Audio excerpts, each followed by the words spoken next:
Welcome to my channel guys. आज मैं आपको बताने वाली हूँ बॉश 13 प्लेस डिशवॉशर में क्या क्या फंक्शंस है और इसे कैसे यूज़ किया जाता है। सबसे पहले आता है ऑन ऑफ बटन। इससे आप मशीन को ऑन और ऑफ कर सकते हैं। और यहाँ पर जो रेक्टेंगल शेप के बटन्स हैं उनसे अलग अलग मोड्स सिलेक्ट कर सकते हैं। इस डिशवॉशर पर टोटल 6 वॉश प्रोग्राम्स या मोड हैं। पहला वाला है इंटेंसिव कढ़ाई, जिसका रन टाइम है 1 आवर 30 मिनट्स। दूसरा है एक्सप्रेस स्पार्कल, जिसका रन टाइम है 59 मिनट्स। तीसरा है ऑटो, जिसका रन टाइम है 1 आवर 20 मिनट्स। चौथा है इको, जिसका रन टाइम है 1 आवर 25 मिनट्स। पांचवा है क्विक, जिसका रन टाइम है 29 मिनट्स। और छठा है प्री रिंस, जिसका रन टाइम है 15 मिनट्स। फिर यहाँ लेफ़्ट साइड पे 3 बटन्स हैं, वेरियो इको, हाफ लोड और extra dry. Vario eco setting से वाटर कंजप्शन और पावर कंजप्शन कम होता है पर रन टाइम बढ़ जाता है। हाफ लोड सेटिंग तब सेट करना जब बर्तन कम हो या ज़रा से गंदे हो। हाफ लोड से रन टाइम कम होता है। अगर आपको बर्तन को कम्प्लीटली ड्राई करना हो तो एक्स्ट्रा ड्राई फंक्शन सिलेक्ट करना, इससे भी रन टाइम बढ़ जाता है। आप अपने नीड के अकॉर्डिंग ये सेकेंडरी फंक्शन सेट कर सकते हैं।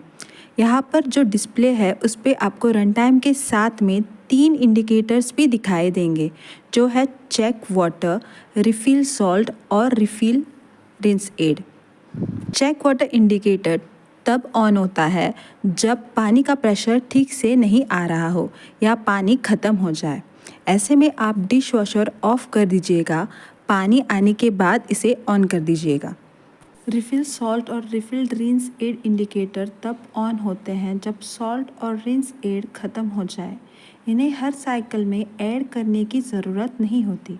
डिशवॉशर का डोर सिर्फ पुल करने से आसानी से ओपन हो जाता है और इसके लिए कोई स्पेशल बटन नहीं है। इस डिशवॉशर में 2 बास्केट्स हैं जिनमें आपको बर्तन लगाने हैं। बॉटम बास्केट निकालते ही आपको नीचे की तरफ दिखेगा ये ड्रेन फिल्टर जो लॉक्ड है। इसे आपको टर्न करके अनलॉक करना है और निकालना है। ये गंदा हो जाता है, तो अगर ये लॉक हो जाए तो आपको इसे साफ़ करना पड़ता है। साफ़ करने के बाद इसे फिर से अपनी जगह पे फिट करके टर्न करके लॉक कर दीजिएगा। इस पर जो ट्रायंगल सिंबल है वो अलाइन करके ड्रेन फिल्टर को लॉक किया जाता है। ये रहा सॉल्ट कंपार्टमेंट, जिसमें ऑलरेडी 1 kg सॉल्ट डाल दी। ये सॉल्ट आपको तभी फील करनी होती है जब सॉल्ट इंडिकेटर लाइट ऑन हो जाता है। यहाँ पे ड्रेन फिल्टर के पीछे एक स्प्रे आर्म भी है, जो नीचे के ट्रे में जो बर्तन डालते हैं उन पे पानी स्प्रे करके उनको क्लीन करता है। ऊपर के ट्रे के नीचे भी एक स्प्रे आर्म है। ये दोनों स्प्रे आर्म्स गोल गोल घूम के बर्तनों पे पानी स्प्रे करते हैं। यहाँ पे जो ट्रे है उनमें आप स्पून्स और नाइफ भी लगा सकते हैं और इन्हें ऊपर करके आप बड़े बर्तनों को भी इनमें प्लेस कर सकते हैं। वैसे ही इन स्पाइक्स को भी आप ऊपर नीचे एडजस्ट कर सकते हैं ताकि बोल्स या ग्लासेस सेट करें। बॉटम ट्रे में भी आप स्पाइक्स एडजस्ट करके कुकर, कढ़ाई जैसे बर्तनों को आसानी से सेट कर सकते हैं। पर अगर आपको प्लेट्स लगाने हैं, इन स्पाइक्स को आपको ऊपर की तरफ ही रखना पड़ेगा। डिशवॉशर में बर्तन डालने से पहले इनमें जो लेफ़्ट ओवर्स हैं उन्हें निकाल लीजिए, क्योंकि अगर इनमें बहुत ज़्यादा खाना बचा हुआ हो तो वह सब डिशवॉशर में चला जाएगा और वो डिशवॉशर ड्रेन में अटक जाएगा और आपको ड्रेन फिल्टर बार बार क्लीन करना पड़ेगा। इसके बाद बर्तन एक एक करके ठीक से सेट कर दीजिए। ज़्यादातर बर्तन आपको अपसाइड डाउन ही डालने पड़ते हैं। ग्लासेस और बोल्स को भी अपसाइड डाउन ही लगाना पड़ता है, वरना इनमें पानी भर जाता है और ये साफ़ नहीं हो पाएंगे।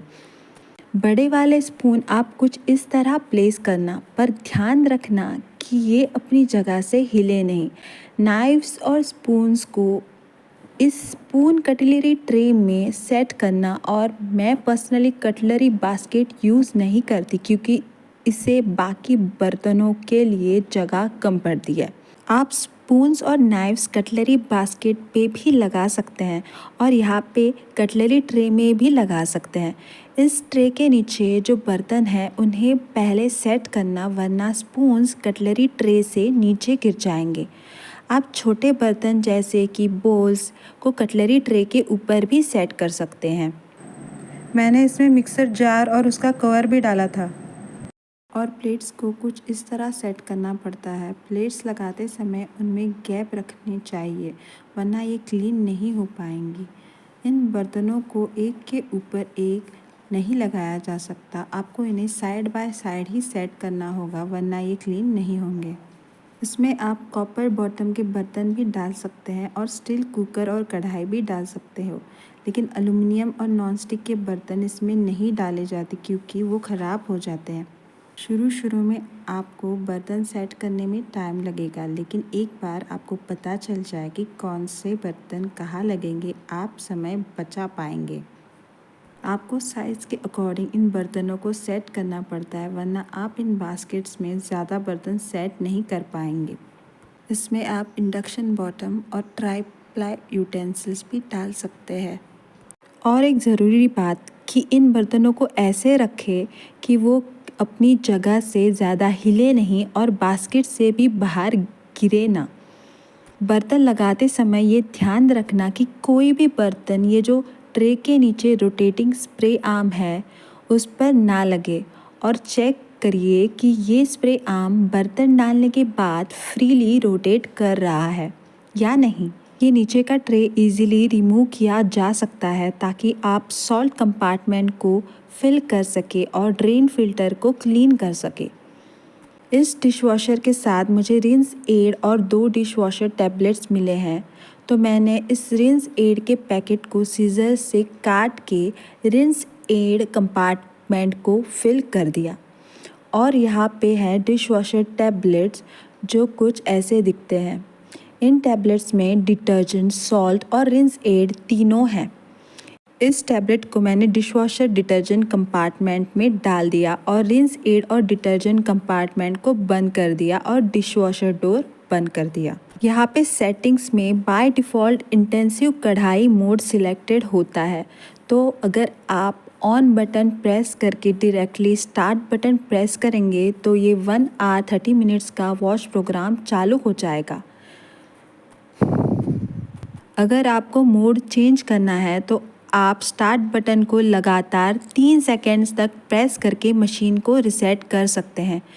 अगर बर्तन ज़्यादा गंदे हो तो आप प्री रिंस फंक्शन सेट कर सकते हैं जो 15 मिनट्स का होता है, पर ध्यान रखना कि इससे बर्तन पूरी तरह साफ़ नहीं होते हैं। इस मशीन पर साइलेंस लिखा है, पर इस मशीन से पानी स्प्लैश होने की आवाज़ आती है, तो मुझे तो ये मशीन साइलेंट नहीं लगी।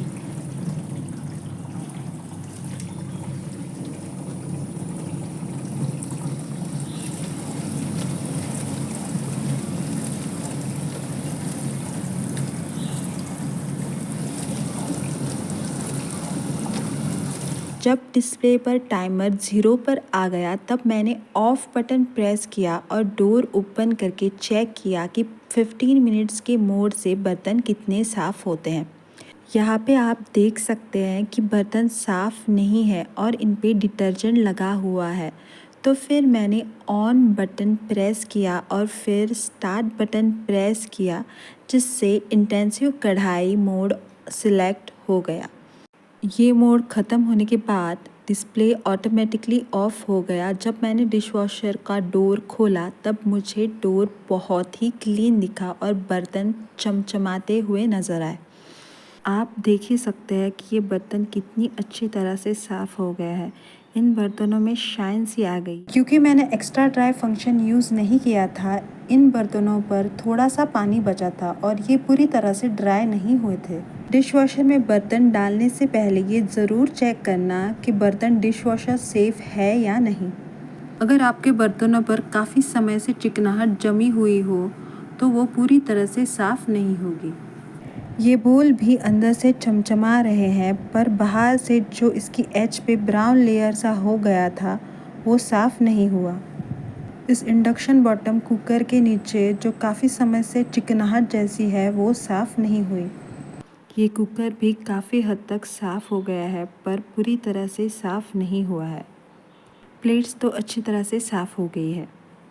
ये स्टील का बर्तन जो डिशवॉशर में डालते समय इतना गंदा था वो भी काफ़ी हद तक साफ़ हो गया है, पर इस पर डिटर्जेंट का वाइट रेजिड्यू सा बच गया है।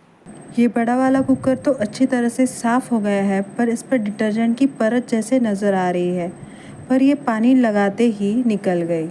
ये मिक्सर जार का कवर जो हाथ से साफ़ करने में प्रॉब्लम होती है वो भी अच्छी तरह से साफ़ हो गया है।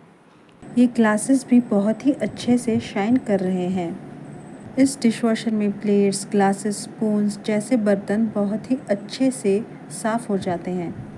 इस मशीन पर टाइमर सेट करने का ऑप्शन भी है। इसके लिए जो स्टार्ट बटन के बिल्कुल पास लेफ़्ट साइड पे जो प्लस और माइनस बटन्स है उन्हें यूज़ करना पड़ता है। अगर आप प्लस प्रेस करते हैं तो टाइमर पे 1 घंटा ऐड होता है और माइनस से 1 घंटा कम होता है। इस टाइमर को आप ज़्यादा से ज़्यादा 24 आवर्स तक और कम से कम 1 आवर तक सेट कर सकते हैं। टाइमर सेट करने के बाद स्टार्ट बटन प्रेस करना मत भूलना। अगर आपको वीडियो पसंद आया तो चैनल को लाइक और सब्सक्राइब करना मत भूलना।